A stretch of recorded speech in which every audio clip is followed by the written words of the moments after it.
হরিহর আর তার স্ত্রী বিমলা সুখে বসবাস করছিল মধুপুর গ্রামের সমুদ্র এলাকায়। তারা ছিল জেলে আর জেলেনি। মাছ ধরেই তাদের সংসার চলত। তাদের একটা ছেলে ছিল, নাম তার গোপাল।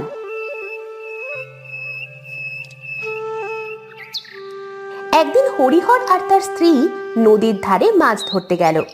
মাছ ধরতে ধরতে তারা এক শিশুর কান্নার আওয়াজ শুনতে পেল। এই শোনো শোনো, অমন কইরে কাঁদতেছে কি লাগো? কই কিছু তো শুনতেই পাচ্ছি না। কেডা আবার কাঁদবে এই ভর দুপুর বেলা? ও কিছু না, তোমার মনের ভুল। তবে কি আসলেই আমি ভুল শুনলুম নাকি? ভুলই শুনবে হয়। নাও নাও, জালটা টানো দেখিনি আমার সাথে, মনে হচ্ছে বড় মাছ। এত ভার লাগছে কেন আজকে? উফ, এই যে উঠতেই চাইছে না। আর একটু টানো না, মনে হচ্ছে বড় কোনো মাছ ধরা পড়িছে। এই দিলুম টান। এই যে উঠিছে। আরে এটা কি মাছ? হরিহর আর বিমলা তাদের জালে বড় একটা মাছ টেনে তুলল। মাছটা ছিল বিশাল বড়, প্রায় একটা মানুষের সমান। আরে আরে দেখো দেখো, এই যে কত বড় এক মাছ! এত বড় মাছ আগে কোনোদিনও দেখিনি আমি। তাই তো, এটা কি করে সম্ভব? এই ছোট্ট পুকুরে এত বড় মাছ আসলো কি করে? তা যাই হোক, চলো চলো এটারে নিয়ে ঘরে ফিরি গে। এইটাকে বাজারে বিক্রি করলে কত টাকা পাওয়া যাবে কত? ঠিক বলিস, চলো চলো এইটিকে নিয়ে বাড়ি ফিরি। বিশাল মাছটিকে মাথায় করে হরিহর আর বিমলা দুজন বাড়ি ফিরে গেল। বাড়িতে হরিহরের 6 বছরের ছেলে গোপাল বাইরে বসে খেলছিল। মাছ দেখে সে খুশি হয়ে দৌড়ে গেল। এত বড় মাছ আনিস বাবা? হ্যাঁ রে বাপ, দেখ কত বড় মাছ আনিছি তোর জন্য। মা মা, এই মাছটা কি করবে এখন? কি আবার কইরব, এটাকে তো আর আস্ত বিক্রি করা যাবে নি। দেখি কেটে কুটে বিক্রি করার ব্যবস্থা করতে হবে নি। এই এত বড় মাছ কাটবে কেমন করি মা? এত বড় মাছ তো আগে কোনোদিনও দেখিনি। কোনোদিনও দেখিসনি তো কি হয়েছে, আজ দেখ। হয়েছে হয়েছে, সর দিঘি, আমাকে তো আবার মাছ খাইতে হবে নাকি?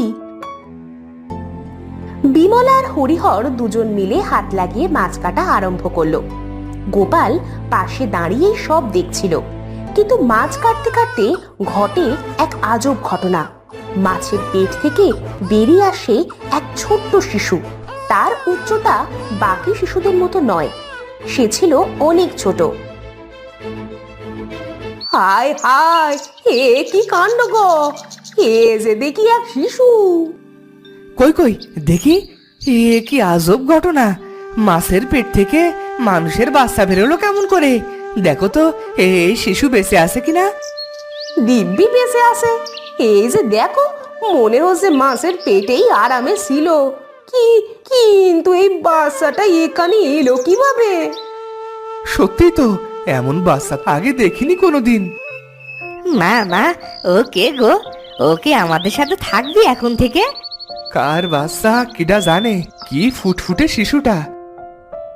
আচ্ছা, তবে কি তখন আমি এই বাচ্চাটারই আওয়াজে পেয়েছিলাম নাকি? কিন্তু এ কেমন করি সম্ভব বলো তো? মাছের পেটে থাকা শিশুর আওয়াজ আমরা জলের উপর থেকে শুনলুম কেমন করি? তা যাই হোক, বাচ্চাটাকে আগে ঘরে তো নিয়ে যাই, তারপরে ভাববো খন। কি মজা কি মজা, ও আমাদের সাথেই থাকবে। বিমলা আর হরিহর বাচ্চাটাকে নিয়ে ঘরের ভেতরে গেল। আহারে, দেখো দিকি, বাচ্চাটার মুখখানি কত মায়া করা। কার বাচ্চা এভাবে মাছের খাওয়ার হলো বলতো? আহারে, বাচ্চাটাকে দেখে মনে হচ্ছে মাছের পেটে ওর কোনো অসুবিধাই হয়নি। কি সুন্দর খিলখিল করে হাসছে দেখো। আমার খুব মজা লাগছে মা। ও কি তবে আমার বোন হয়? হ্যাঁ বাবা, ও এখন থেকে তোমার বোন হলো। কি মজা কি মজা, আমার আজকে থেকে একটা বোন হলো। আচ্ছা, একটা কথা ভেবে দেখো তো, কি কথা? এই বাচ্চা কোনো জাদুর বাচ্চা নয় তো? না হয় এমন মাছের পেটে কি করে জ্যান্ত ছিল? তাই তো, এটা তো আগে মাথায় আসেনি। এতটুকু বাচ্চা ওই এত বড় মাছের পেটে বেঁচে ছিল কেমন করে? তুমি আজ থেকে ওরে নজরে নজরে রাখবা, বুঝলে? আমার কেমন জানি ঠেকছে। ঠিক আছে, নজর রাখবো খন। তা ওরে খাওয়াবোটা কি শুনি? খানিকটা দুধ কিনে নিয়ে আসো না। আহারে, না জানি কত সময় না খেয়ে আছে মেয়েটা। বেশ, আমি দুধ এনে দিচ্ছি। হরিহর চলে গেল বাচ্চাটার জন্য দুধ নিয়ে আসতে। আচ্ছা মা, আমরা ওরে কি বলে ডাকবো? ভেবেছিলাম আমার একটা মেয়ে হবে, আর তার নাম রাখবো রূপা। তা তো আর হইল না, তা ওরই নাম দিলাম রূপা। আহ, কি মজা! আমার বোনের নাম রূপা। রূপাকে পেয়ে হরিহর আর তার পরিবারের সুখের সীমা রইল না। আস্তে আস্তে রূপা বড় হতে লাগলো। রূপার বয়স যখন 13 বছর, তখন রূপা, ও রূপা, কই গেলি মা? এদিকে আয়, ভাত খাবি নে। রোজ রোজ কোন বন বাগানে যে ঘুরে বেড়ায় এই মেয়েটা কে জানে। এত মানা করি তবু এ মেয়ে কানেই নেয় না। এই ভর দুপুরে চেঁচাচ্ছ কেন বাপু? রূপাটা যে কোথায় গেল? এই মেয়েটা এত দোষী হয়েছে না। তা হোক না একটু দোষী, তাতে কি ক্ষতি হয়েছে শুনি? একমাত্র মেয়ে আমার, তো তুমি ওকে বকবে না বিমলা, এই বলে দিলুম। আহা, বয়স তো কম হলো না বাপু। এই বয়সী মেয়ে এত দোষী হবে কেন শুনি?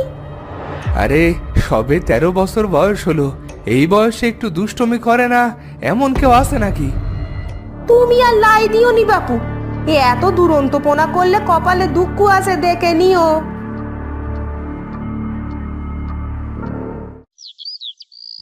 এমন সময় রূপা অনেকগুলো পাকা আম নিয়ে বাড়িতে আসে।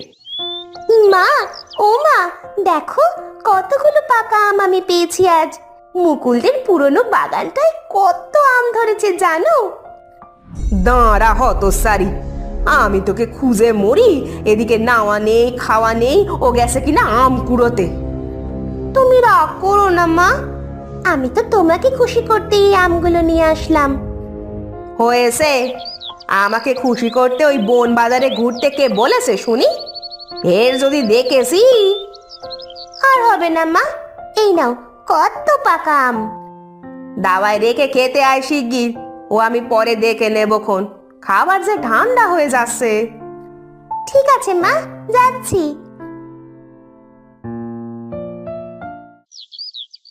রূপা সারাদিন এখানে ওখানে দৌড়ে বেড়ায়। সে বড় চঞ্চল স্বভাবে। এই 13 বছরে তাকে যে মাছের পেট থেকে পাওয়া গেছে সেটা সবাই ভুলেই গেছে প্রায়। এভাবেই দিন কাটছিল সবার। একদিন গোপাল আর রূপা গ্রামের পথ দিয়ে বাড়ি ফিরছিল। এমন সময় তারা দেখল একটা বিশাল জঙ্গল, যেটা ওরা আগে কখনো দেখেনি। এই দাদা, দেখ দেখ, ওই জঙ্গলটা কত গভীর, তাই নেই? হ্যাঁ, তাই তো দেখছি, কিন্তু এই রাস্তায় আগে তো খেয়াল করিনি। আচ্ছা দাদা, জঙ্গলটা এত গভীরে, তাহলে ভাব এই জঙ্গলের ভেতর কত না জানি ফলের গাছ আছে, ফুলের গাছ আছে। তা আছে তো থাকুক, তা দিয়ে আমাদের কি? চল না দাদা, চল না, আমরা একটু ভেতরে যাই। মনে হচ্ছে এইখানে অনেক মিষ্টি ফল পাবো। না রূপা, মা বলেছে তাড়াতাড়ি বাড়ি ফিরতে, আর কখনো জঙ্গলে না যেতে। তুই কি ভুলে গেছিস নাকি? বেশি দূর যাবো নে দাদা, এই সামনেই যাবো, চল না। আচ্ছা চল, কিন্তু বেশিক্ষণ থাকবো না কিন্তু।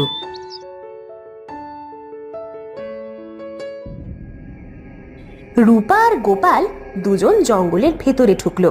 তারা কিছু দূর যাওয়ার পরেই দেখলো চারপাশে অনেক ফলের গাছ, আর ফলগুলো অনেক বড় বড়। রূপা তার লোভ সামলাতে না পেরে একটার পর একটা ফল গাছ থেকে ছিঁড়তে আরম্ভ করলো। অনেক হয়েছে, আর নিস নে বোন, যা নিয়েছিস তাই ঢের।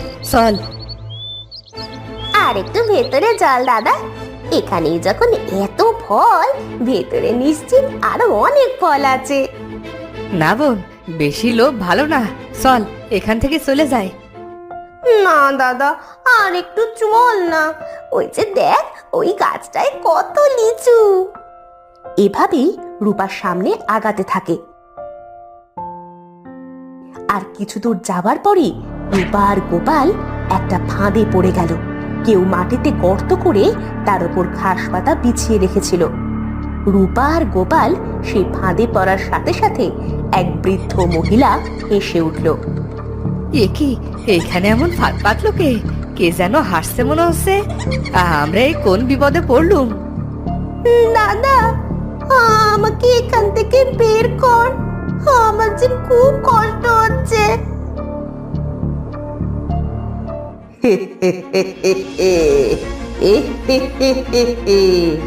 আরো দুটো ফাঁদে পড়লো তবে। এ এ কে তুমি? আমাদের এভাবে ফাঁদে ফেললে কেন? তোরা আমার বাগানে ঢুকেছিস কেন শুনি? কোথায় তোমার বাগান? এ তো একটা জঙ্গল। এটাই তো আমার মায়া বাগান। তোদের চোখে এটা জঙ্গল, এখানে সব ফুল ফল আমার। তোরা চুরি কইরেছিস কেন? ও বুড়িমা, বুড়িমা, আমাদের এবারটার মতো ছেড়ে দাও না বুড়িমা। আমরা কত ছোট, আর কোনোদিনও তোমার এই বাগানে ঢুকবো না। হ্যাঁ বুড়িমা, তোমার সব ফল রেখে আমরা চলে যাচ্ছি। না না না, সেটা তো হবে নে, তোদের একটা ব্যবস্থা তো করতে হবে নাকি?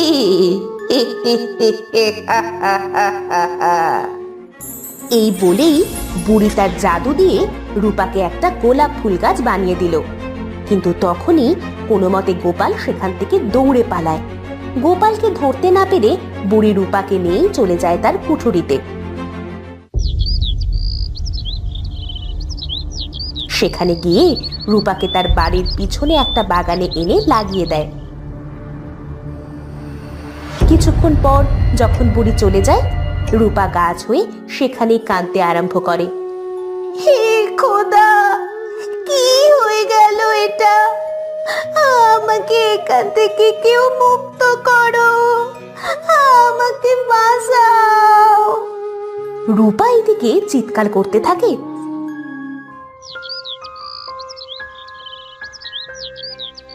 অপরদিকে গোপাল বাড়ি গিয়ে তার মা বাবাকে সব খুলে বলে। হায় কপাল, এ কি হয়ে গেল? আমার মেয়েটা শেষ পর্যন্ত ফুল গাছ হয়ে গেল। হায় ভগবান, এ কি হয়ে গেল আমার মেয়ের? এজন্যই বলেছিলাম বনে জঙ্গলে যাবি না, যাবি না। অনিশ্চিত ওকে মায়াবুড়িতেই নিল রে। এবার কি হবে আমাদের? আমার মেয়েটা কি তবে ফুল গাছ হয়ে থাকবে আজীবন? না বাবা, আমার বোন সারা জীবন ফুল গাছ হয়ে থাকবে না। আমি এখনই যাব জাদুকরির কাছে, সে নিশ্চিত একটা কিছু করবে।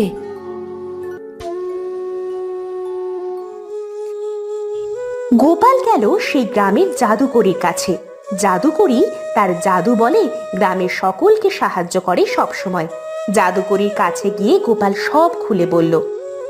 জাদুকরি মা, আমাকে সাহায্য করো, আমার বোনের যে বড্ড বিপদ। আমি এখন কি করব বলে দাও। সবই তো শুনলাম। রূপা বন্দি আছে ওই মায়া বুড়ির কাছে। ওই বুড়ি মায়াজাল বিছিয়ে রেখে দেয়, যেন কেউ না কেউ ওর ফাঁদে পা রাখে, আর তাকেই ও ধরে ফুল বানিয়ে দেয়। জাদুকরি, এখন কি হবে? আমি কি করে আমার বোনকে ফেরত পাবো? আমি আমার জাদুর মায়া বলে দেখলুম তোর বোন হলো রানীর কন্যা, সমুদ্র রানীর একমাত্র কন্যা সে। ওকে এক দুষ্টু রাক্ষসে মাছ গিলে খেয়েছিল, কিন্তু সমুদ্র কন্যা হওয়ার কারণে মাছের পেটে গিয়েও ওর কিচ্ছু হয়নি। তারপর তোর মা বাবা ওকে পায় আর মানুষ করতে থাকে।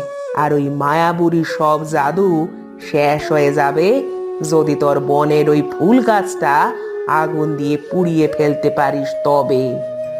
কি বলছো জাদুকরি মা, আমার বোনও যে তবে পুড়ে যাবে? না না, তোর বনের কিচ্ছু হবে না। তোর বনই শুধু নয়, ওইখানে যতগুলো গাছ আছে সবগুলোই ফুলরূপী মানুষ। তোর বন হলো সমুদ্র কন্যা, আর তোর বনের ভিতর আছে মহাশক্তি। তাই ওর শরীরে আগুন ধরলে সেই বুড়ির শক্তিও নষ্ট হয়ে যাবে, আর ওই অভিশপ্ত বুড়িও মরবে। শুধু খেয়াল রাখিস, তোর বনের ফুলটা আগুন ধরাবার আগে যেন শুকিয়ে মরে না যায়। যদি সেই গাছের ফুলগুলো শুকিয়ে যায়, আর তবে তোর বোন বাঁচবে না। এ কি বলছো জাদুকরি মা, ফুল শুকিয়ে মরে গেলে আমার বোন আর বাঁচবে না? হ্যাঁ, আগুন ধরাবার আগেই যদি সেই ফুল গাছের ফুল মরে যায়, তবে ওর শরীরে অনেক জ্বালা শুরু হয়ে যাবে। ওর শরীর তো সকলের সে ভিন্ন, কারণ ও যে সমুদ্র কন্যা। ওর ফুল একবার শুকিয়ে মরে গেলেই ওর শরীর ছাই রঙা হয়ে যাবে। যা এখন তাড়াতাড়ি, দেরি করিস নে। ফুল শুকানোর আগে গিয়ে ওদের বাঁচা। ঠিক আছে জাদুকরি মা।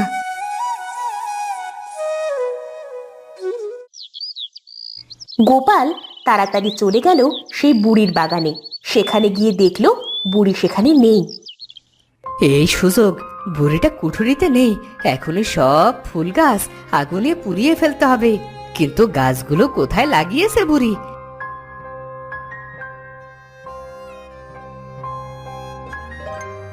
আর এই তো বাড়ির পিছনে কত গোলাপের গাছ, কিন্তু এর মধ্যে আমার বোন রূপা কোনটা?